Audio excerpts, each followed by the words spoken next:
Demonyo talaga! Nagkakamali ho kayo. Palisin nyo na yan. Layo nyo yan. Ikaw yung pakto. Lumayo ka na. Baka mabugbog ka rito. Kilala mo ba yun? Magulo talaga dito sa Maynila. Halika na, lisa tayo. Teka. Makanta kayo. Elsa.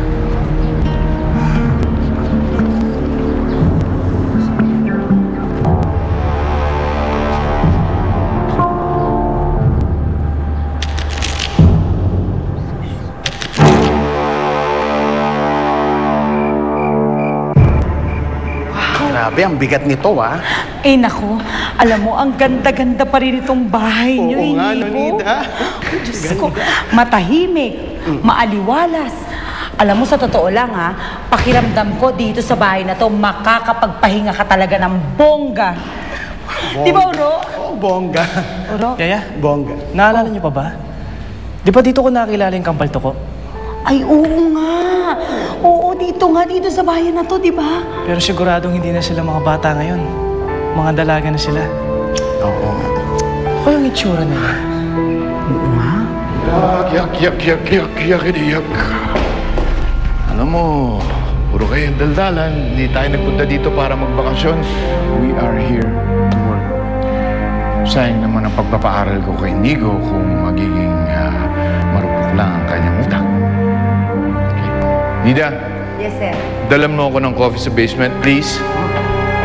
My work starts now. Niyagod mo naman kami, ha?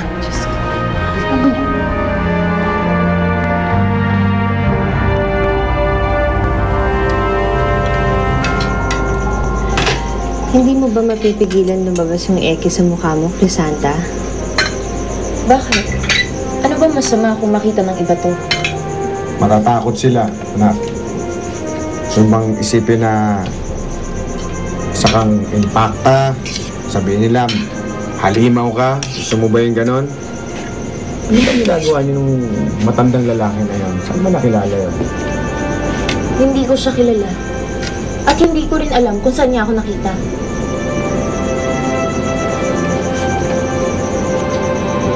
Tsaka hindi ko naman kontrolado ang paglabas ng eke sa pisngi ko.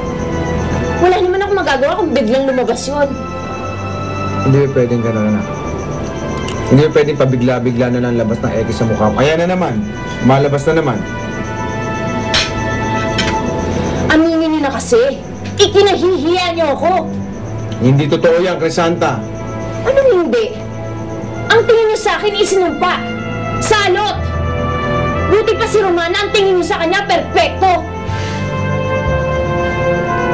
Bakit ako nasama sa usapan?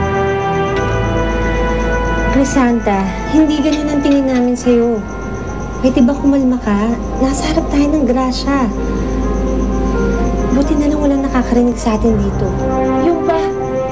Hindi pa ba kayo nagsasawa sa islang to? Ang layo-layo natin sa lahat. Wala naman na kayong dapat itago dahil normal na kami na Romana. Bumalik na tayo sa bayan. Hindi pwede, hindi ako papayag. Ayoko mangyari ulit yung nangyari sa inyo dati. At saka ibaba mo yung boses mo. Mga magulang mo kami, huwag mo kami sisigawan sa harapan ng pagkain. Kumain na kayo.